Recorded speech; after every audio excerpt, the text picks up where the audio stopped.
que eu estou acompanhando, ministro relator, mas eu faço apenas 3 observações no meu voto, transcrevo todas, mas faço observação. Primeiro, sobre o que se alegou não sendo pertinente que a Justiça Eleitoral tratasse deste assunto ou fosse competente para esta impugnação, este questionamento. Quanto a este dado, eu teço considerações mais específicas no meu voto, acompanhando as ilações de Vossa Excelência e a conclusão. A Justiça Eleitoral é competente por determinação constitucional, por definição legal, porque estamos aqui a tratar de uma ocorrência comprovada, não contestada, que teria, de alguma forma, tisnado ou poderia tisnar, e é isso que se averigou, que se investigou e que se julgou até aqui, ou que está em julgamento, a normalidade, a legitimidade do pleito eleitoral e, eventualmente, poderia ser considerado contrário aos princípios constitucionais. E estes são expressos e de aplicação desde 5 de outubro de 88, como está no artigo 37 da Constituição. Portanto, a Justiça Eleitoral é competente e, em meu voto, senhor presidente, senhores ministros, eu até faço um rebuscamento um pouco maior.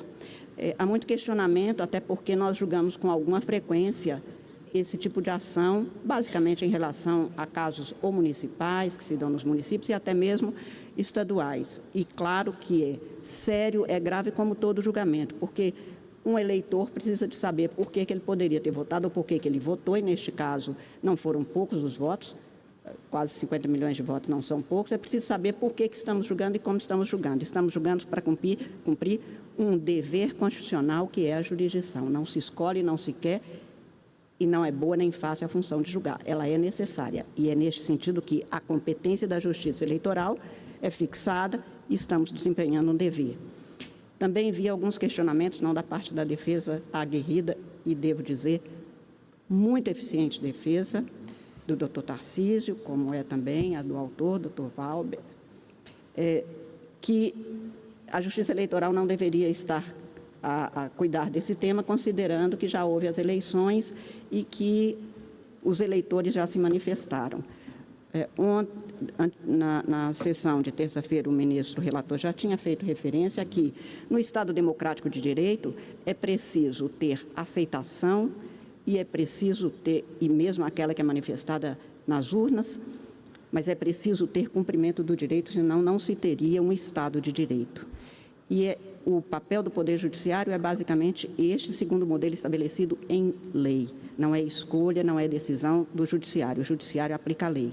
Nós já tivemos modelo, presidente, até 2010, em que a pessoa poderia, até mesmo numa prisão, ser eleito. Era essa a lei e era aplicada. E só para fazer a lembrança deste estado de normatividade que nós tínhamos, em 2004, um suposto, ou que tinha sido denunciado como mandante de 3 crimes de homicídios de fiscais do Ministério do Trabalho e um motorista foram assassinados. O suposto mandante ou denunciado foi preso, as eleições aconteceram, ele recebeu 72% dos votos. Este caso, que ficou conhecido tragicamente como chacina de Unai, fez com que o ministro Sepúlveda Pertence, ministro desta casa, 2 vezes presidente, um dos maiores brasileiros que nós temos, dizia: será diplomado e será empossado, porque esta é a lei, não compete à Justiça Eleitoral, embora também tenha havido muito questionamento como é que se deixava alguém preso ser eleito, porque a legislação previa e era este o limite da Justiça Eleitoral. Por causa de coisas como essa, é que mais de 1,5 milhão de eleitores brasileiros, cidadãos eleitores, porque tem que mostrar o seu título de eleitor, formularam e propuseram um projeto de lei que foi encaminhada e votada pelo Congresso Nacional, a 4ª Lei de Iniciativa Popular, a Lei Complementar 135, a chamada Lei de Ficha Limpa, que alterou este quadro porque não era considerado aceitável pelos eleitores brasileiros. E hoje, exatamente por conta dessa mudança, uma das exigências é que se atenda, agora na forma da lei complementar, nos termos previstos, para que o legislador atuasse, e foi eleito em Estado pelo povo brasileiro, como eu disse, com a lei da ficha limpa, estabelecendo exatamente o que nós estamos aqui cuidando como fundamento jurídico da decisão agora tomada, que é, ou do julgamento formulado, que é a aplicação do artigo 22, basicamente nos incisos 14 e 16 da Lei Complementar 64, com as alterações que foram formuladas. Portanto, é competente a Justiça Eleitoral e competência, no caso do espaço estatal, não é um querer, não é um poder no sentido de que pode ou não, é um dever e assim nós estamos cumprindo. Apenas para ficar devidamente explicado. Um outro dado que também chama a atenção, ministro Benedito, diz respeito à dilação do objeto, Vossa Excelência se debruçou, os ministros que votaram antes de mim também, que teria havido aqui um alargamento do objeto. Não me convenci disso, a despeito de ter feito uma análise muito minudente do que foi apresentado pela nobre defesa, mas não me convence exatamente porque aqui se tinha desde o início uma investigação posta sobre um quadro, uma ocorrência, e foi isso que foi feito, e a legislação estabelece que essa investigação será feita para considerar as circunstâncias, as condições, os indícios e as provas. Isto é literal na lei, e foi isso que a Corregedoria fez e que apresentou com todo o rigor para a sequência do julgamento. E também um último dado, daquelas preliminares que já foram devidamente cuidadas pelos juízes que me antecederam, que uma das testemunhas não teria sido ouvida. Em primeiro lugar, não se comprovou a imprescindibilidade dessa testemunha. Em segundo lugar, nós temos uma legislação e uma jurisprudência amplamente, fortemente consolidada, no sentido de que o juiz haverá de verificar a pertinência das provas que são requeridas, até porque, senão, alguns julgamentos não acabariam nunca mais se fosse ficar à vontade, ao luto de uma das partes. Enfim, eu estou acompanhando nas preliminares, senhor presidente, o ministro relator, faço isso pormenorizadamente, com detalhamento no voto. E no mérito, apenas para afirmar, eu me baseei no enquadramento jurídico, no parágrafo 9º do artigo 14 da Constituição Brasileira, que trata, como eu acabei de dizer, exatamente da possibilidade ou da necessidade de se garantir a normalidade e a legitimidade das eleições contra abuso no exercício de cargo, função ou emprego público.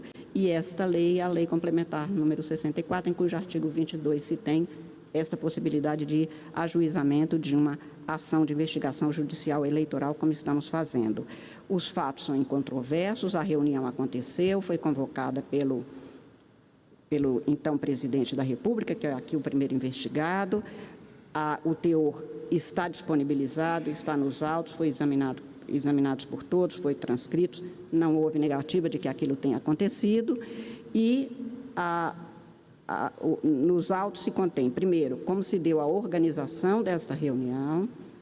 Esta reunião não, se afirmou muito, e a defesa dizia que não tinha conteúdo eleitoral. Eu não vou fazer a leitura porque já foi feito em várias ocasiões, presidente, mas o presidente, no monólogo, e se tratava efetivamente de um monólogo, porque ele falou, não houve perguntas, não houve inscrição para perguntas, foi apenas uma exposição. Nessa exposição à vida, se tem exatamente que teria havido a convocação no dia 13 de julho, quarta-feira, para a segunda-feira, quando se deu a reunião.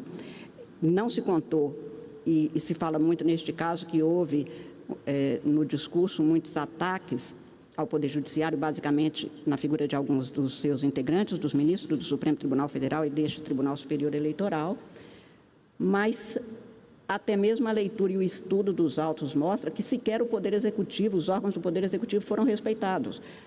Por decreto, por norma expressa, a organização desses eventos se dá quando se trata de ato de governo, exatamente ao Itamaraty. E perguntado, e já foi lido aqui mais de uma vez, o então ministro das Relações Exteriores, Carlos França, diz que não sabia, não participou, que apenas foi instado para oferecer tradução. Enfim, esta organização se deu por um grupo que seria um grupo pequeno, ligado ao então presidente da República, com um objetivo muito específico que fica claro no sentido de apresentar no seu monólogo o que lhe parecia apropriado, a despeito de, nem sempre o que parece uma coisa é lícito, principalmente quando se tem a comprovação objetiva, formal e contundente de que se tratou de um monólogo no qual se teve a autopromoção, que é comprovada pelas transcrições que foram feitas e aqui lidas no voto do ministro relator, também ontem no voto do ministro Floriano, também no meu voto estão transcritos, quando se diz o Brasil está voando, etc. Já estávamos há praticamente 3 meses das eleições, como o primeiro investigado repete. Há referências que também aqui já foram repetidas de desqualificação do Luiz Inácio Lula da Silva, que seria o adversário nas urnas do primeiro investigado. Houve agravos contundentes contra o Poder Judiciário, a desqualificação do Poder Judiciário, um ataque deliberado com a exposição de fatos que já tinham sido também objetiva, formal e profundamente refutadas por este Tribunal Superior Eleitoral. Os ataques ao Poder Judiciário se deram com nomeação de alguns dos ministros, como os ex-presidentes dessa Casa, ministro Roberto Barroso e ministro Luiz Edson Fachin, e também a Vossa Excelência, presidente, de uma forma extremamente grave e contundente. É preciso que se saiba que a crítica feita ao Poder Judiciário e a crítica feita a nós, juízes, ou a todo servidor público, acontece, e aí eu posso falar de cátedra, porque nos últimos tempos nós temos sido fustigados com toda acidez, com todas as críticas. E a crítica faz parte. O que não se pode é um servidor público, no espaço público, no equipamento público, com divulgação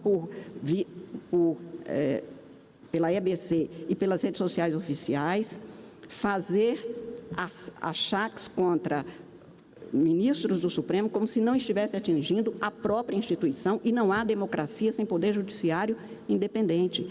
A alegação que é feita sem que houvesse provas, nem contra o processo eleitoral, nem contra a Justiça Eleitoral, nem contra os ministros dessa Casa, não tinha razão de ser, a não ser efetivamente desqualificar a própria Justiça Eleitoral e o próprio Poder Judiciário, e com isso atacar-se a democracia.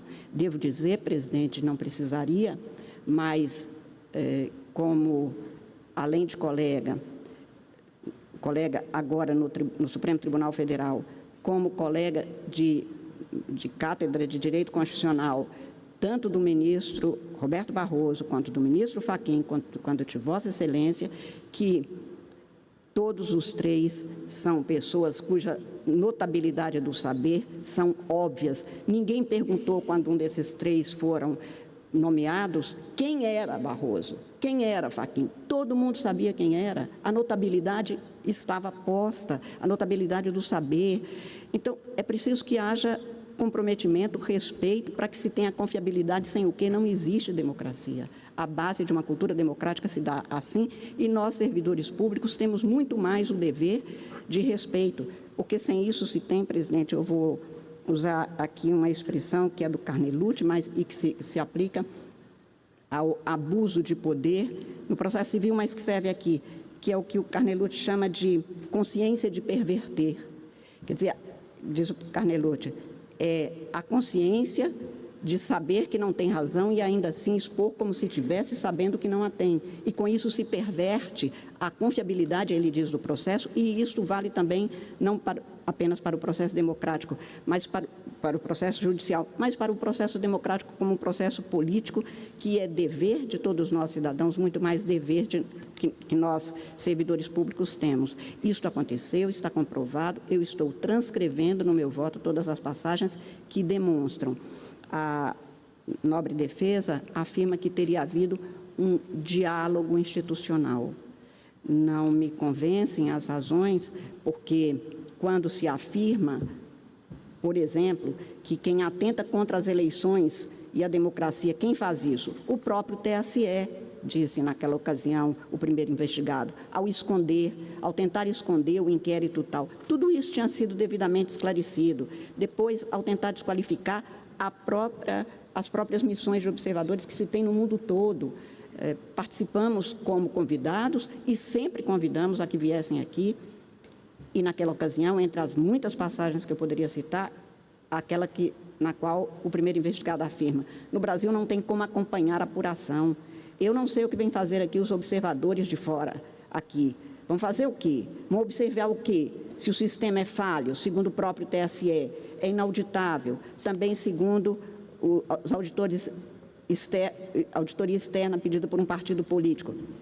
Isto tudo de desqualificar esta consciência de perverter faz com que não apenas o ilícito tenha acontecido colocando em risco a normalidade e a legitimidade do processo eleitoral e, portanto, da própria democracia, mas isto foi divulgado, ou seja, com o uso indevido dos meios de comunicação para solapar a confiabilidade de um processo sem o qual nós não teríamos sequer o Estado de Direito, porque a Constituição não se sustentaria, presidente.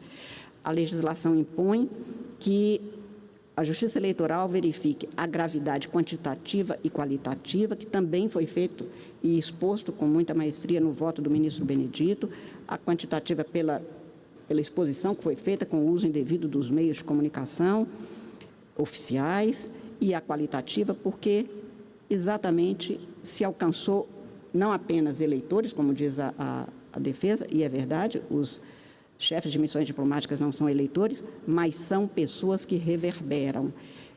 Devo dizer, presidente, que se tem notícia que no dia 28, anteontem até, numa leitura feita no Conselho de Direitos Humanos da ONU, o senhor Clément Wool teria lido, ele passou aqui como relator da ONU para estes casos, ele passou no Brasil no ano passado e teria lido exatamente dando notícia de que houve a tentativa de desqualificação das urnas eletrônicas da Justiça Eleitoral, o que significa que a gravidade disso vai para além daquele momento, mas eu estou examinando neste momento o que poderia e qual é a força dessa desqualificação que poderia ter gerado consequências muito maiores e como se afirmou o legislador brasileiro no inciso 16 do artigo 22 da Lei Complementar 64, não se verifica qual foi o efeito